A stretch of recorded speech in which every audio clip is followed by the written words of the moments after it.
there were reports coming from China na sa kanila mismo may nag-a-administer at may nagpapakalat ng fake vaccines.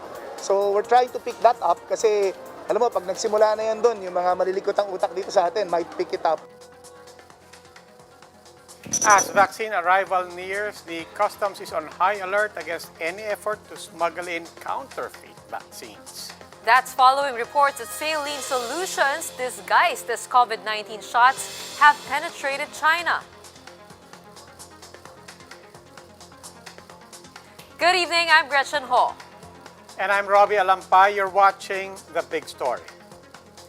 An intelligence report from China confirms that a black market for illegal COVID-19 shots is thriving in their country. That's why Philippine officials are now doubling down their efforts to block these counterfeit shots. Romel Lopez with The Big Story. Less than a week before the expected arrival of COVID-19 vaccines, the Bureau of Customs is on high alert against those who will attempt to smuggle counterfeit shots. Intelligence reports from China showed that fake vaccines containing water and salt proliferated in their country. So we're trying to pick that up kasi alam mo, pag nagsimula na yan doon, yung mga malilikot ang utak dito sa atin might pick it up. The agency has already coordinated with the vaccine manufacturers on how to spot counterfeit jobs. Most vaccines will be transported by air to the country to preserve the volatile vials. So trying to sneak in unauthorized shots through seaports will be a red flag already, according to Customs Bureau. Yung legitimate na vaccine, makikita nyo, iba yung handling para sa kanya. No? Kung makikita nyo lalagyan niya, parang special compartment siya sa loob ng isang eroplano. Doon siya nakalagay. It's not even boxes. These are special compartments that regulates the temperature of these vaccines. The BOC says it should only take 30 minutes to facilitate the release of the vaccines once it arrives in the country, provided that all necessary documents are complete. Some vaccine manufacturers and importers have also filed their import entries. The first batch that coordinated with us is the one that's expected to come in either late this week or early next week. This is a batch that was donated by a certain organization from the United States. I think this is associated with the organization supported by Mr. Bill Gates. They'll be donating Pfizer and AstraZeneca vaccines that will be used for our frontliners. For their part, health experts have issued a stern warning against those who will use unauthorized vaccines. Napaka-dangerous kasi nung black market. I think dapat maging halimbawa ang ating government officials na yung black market, maraming danger dyan. Unang-una, ang pwede mong makuhang bakuna, hindi pala bakuna, tubig lang. Tapos pangalawa, kung nung simula, effective na vaccine yan, sa black market, wala tayong assurance na yung pag-store at pag-transport masusunod. The Health Department, for its part, reiterates that no vaccine brand yet is available for commercial use. For News 5, Romel Lopez, we are One News.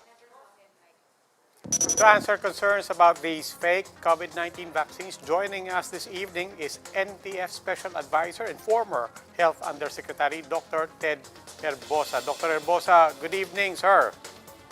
Good evening, Robbie, and good evening to everyone. Sir, I was gonna ask, how do we know if it's fake? But isn't it as simple as basta black market, basta kaya mong bilhin, you might as well assume na fake yan?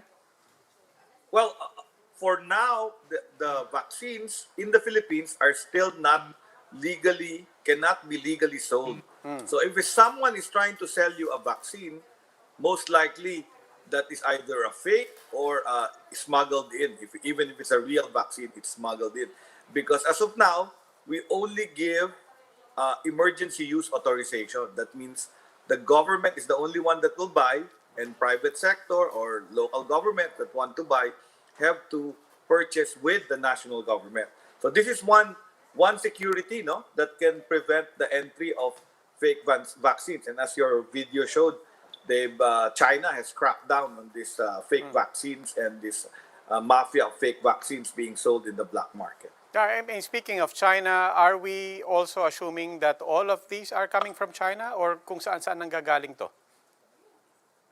Well, of course, when there is now sale, private sale or individual sale, it is going to be hard to verify. So it's very important na no one should buy from anyone except because the government is buying and it will be given for free.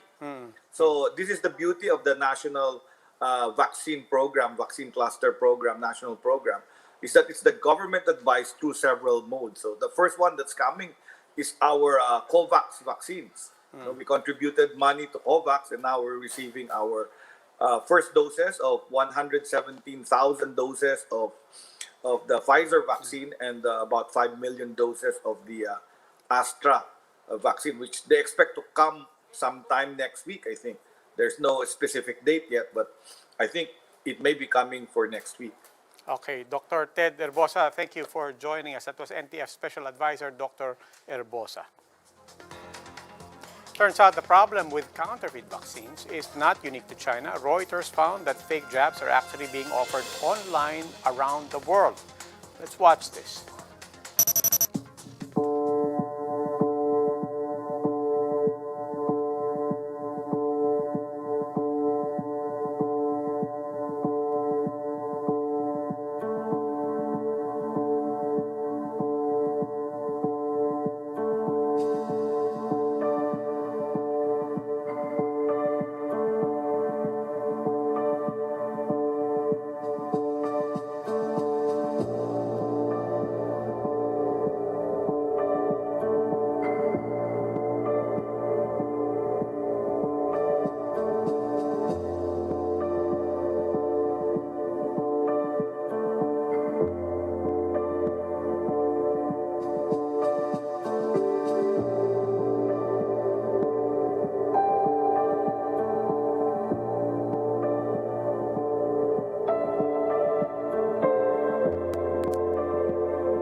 The other big stories when we come back.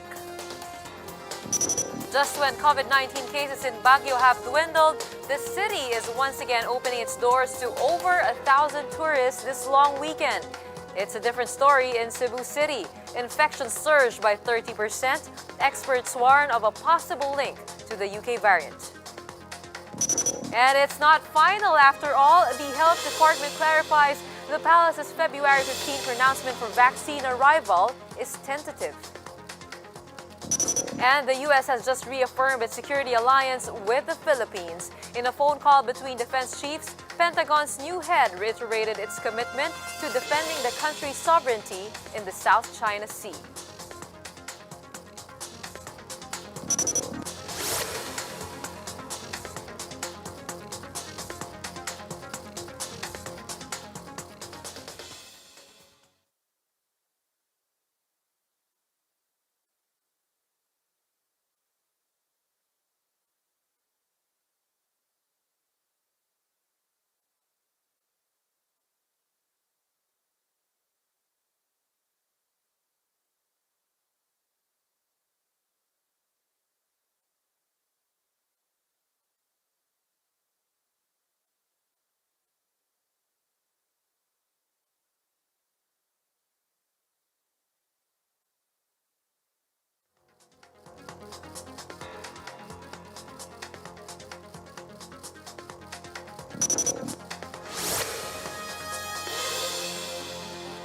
Good evening, you're still watching The Big Story. I'm Robbie Alampay.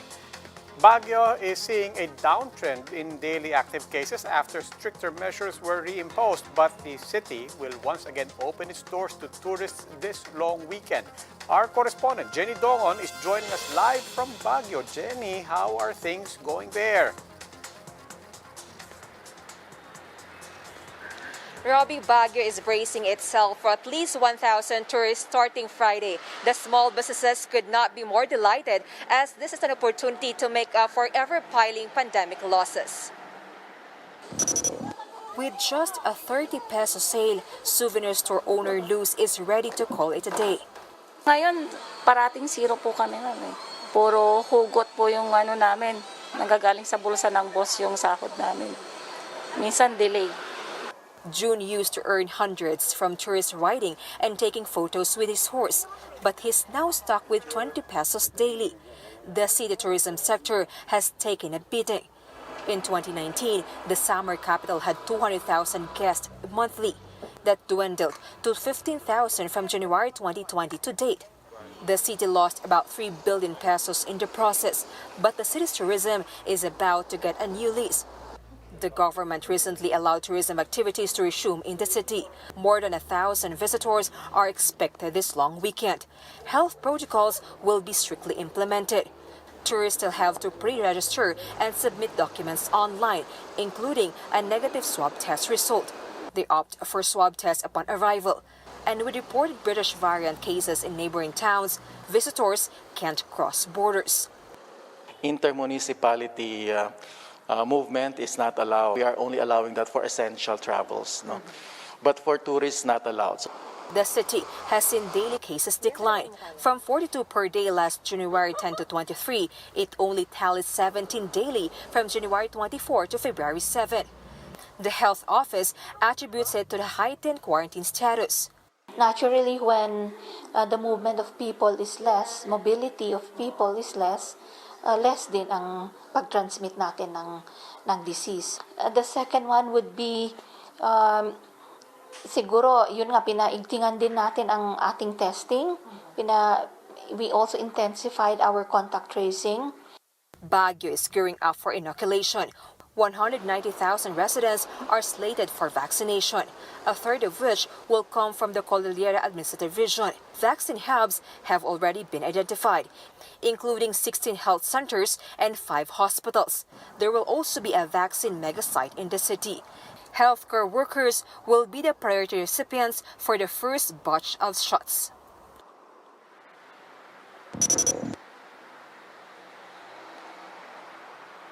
Robbie, the city assures prospective tourists that strict protocols will be in place. They're also inviting tourists to spend their weekend here and also reminded tourists that upon arrival, they have to maintain self-discipline.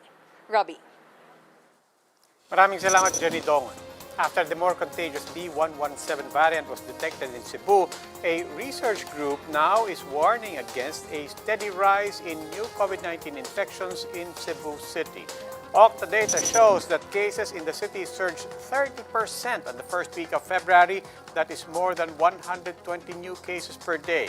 The attack rate has also gone up to 11.11%. This would classify Cebu City as a high-risk area. Octa research fears hospital utilization may reach critical levels in 2 weeks.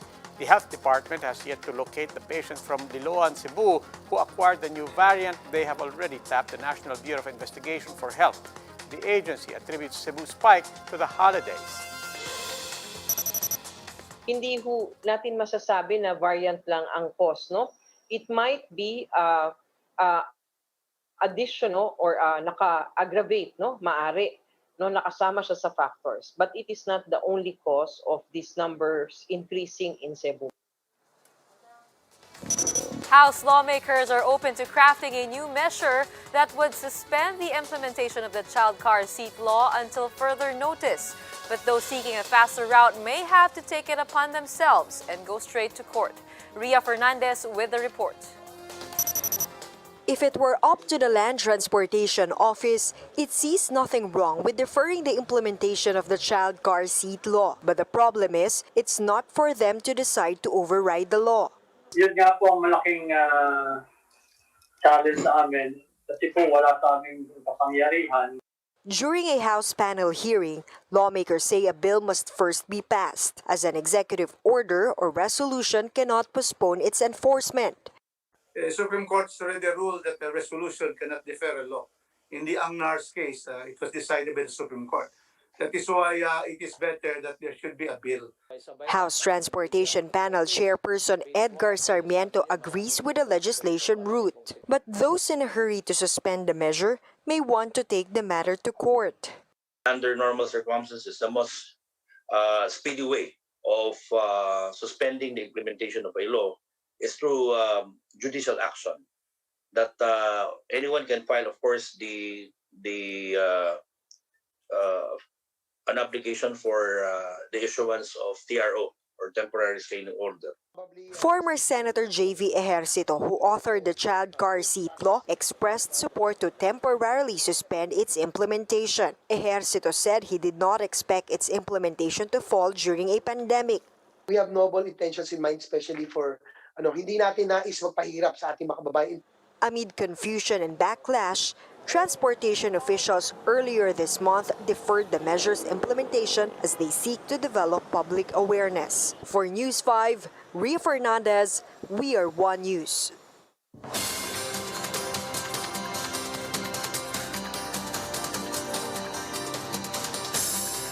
Time for an express look at some of the day's big stories.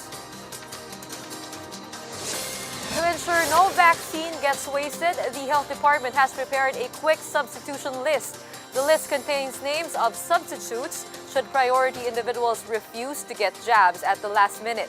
The agency also clarifies that there's no final date yet for vaccine arrival in the country, as the earlier announced arrival date of February 15 was just indicative or tentative. New U.S. Defense Chief Lloyd Austin reaffirms America's security alliance with the Philippines.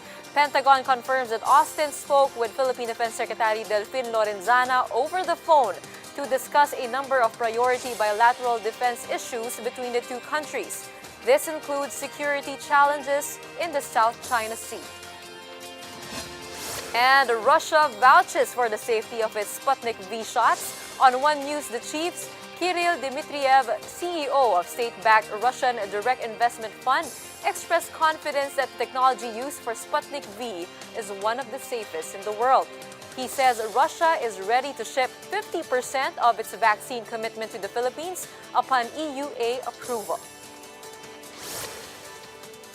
Let's pause for a quick break. When we come back, NBI personnel inspected stockyards in Bulacan for possible market manipulation, but they were greeted with almost empty yards. And a court proceeding in the U.S. takes an unfortunate turn after a lawyer gets stuck in a kitten filter. The hilarious oral argument after the break.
Good evening. You're still watching The Big Story. I'm Robbie Alampay.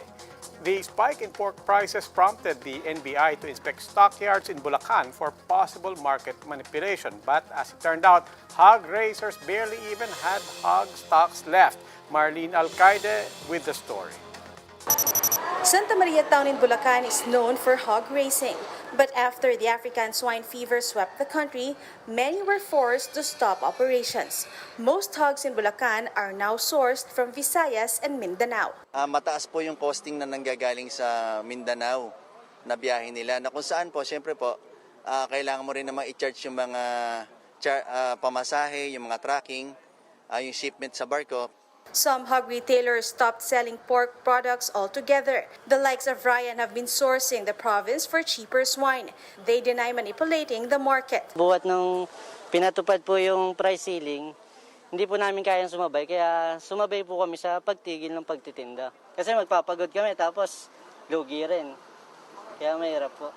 That's why when the National Bureau of Investigation inspected Bulacan stockyards today, they only saw minimal stock. The Justice Department ordered the NBI to come up with a case build-up over the alleged price and supply manipulation of pork. The Agriculture Department blamed unscrupulous traders for the price hike in pork and other meat products.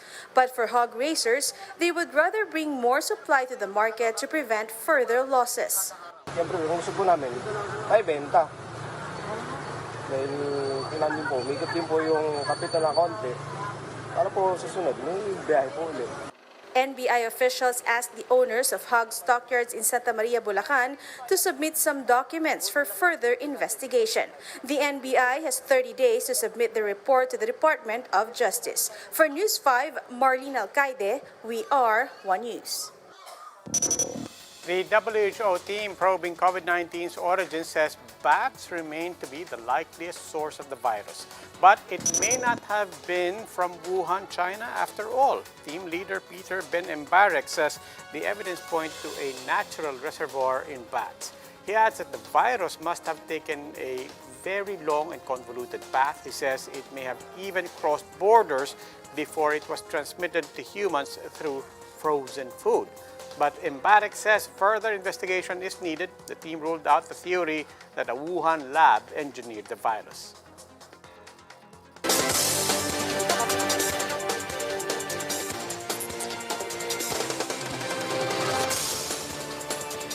Let's take a look at the biggest stories on print and online. From the Philippine Star, the Supreme Court says the plea dismissal of the two Aita farmers was due to a separate pending case. The two wanted to join petitions challenging the Anti-Terrorism Act. Japer Gurung and Junior Ramos are facing charges for allegedly violating the anti-terror law. Business leaders in the country still see infectious disease as a top risk in the next few years. Citing a World Economic Forum survey, Business World reports that infectious disease, together with extreme weather and climate action failure, are top global risks for the first time. The report noted how the pandemic threatens to scale back years of progress in reducing poverty and inequality worldwide. News 5 reports that family members of 7 activists arrested last December have filed a complaint against the CIDG for illegal arrest. 6 members of the group Defend Jobs Philippines and a journalist were arrested in separate operations on Human Rights Day last December 10. They were accused of possessing illegal firearms and explosives, which they said were only planted by authorities.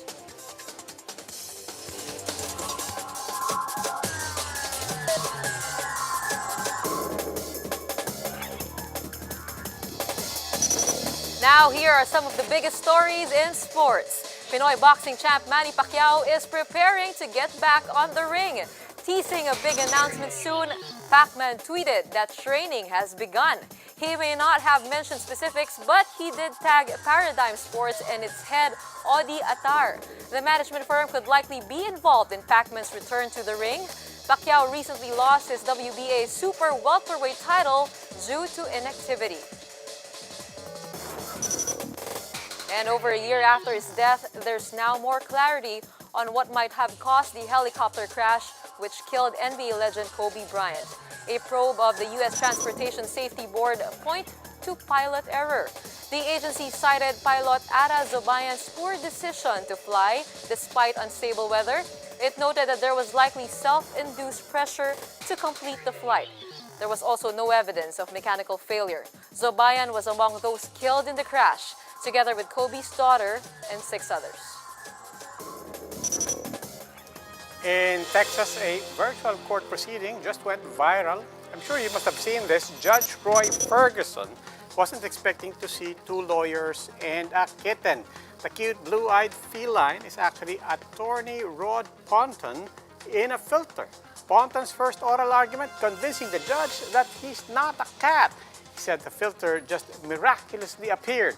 The hearing proceeded after Judge Ferguson helped Ponton. In the end, the judge was delighted. The situation was handled with dignity and incredible grace, pretty much like a cat.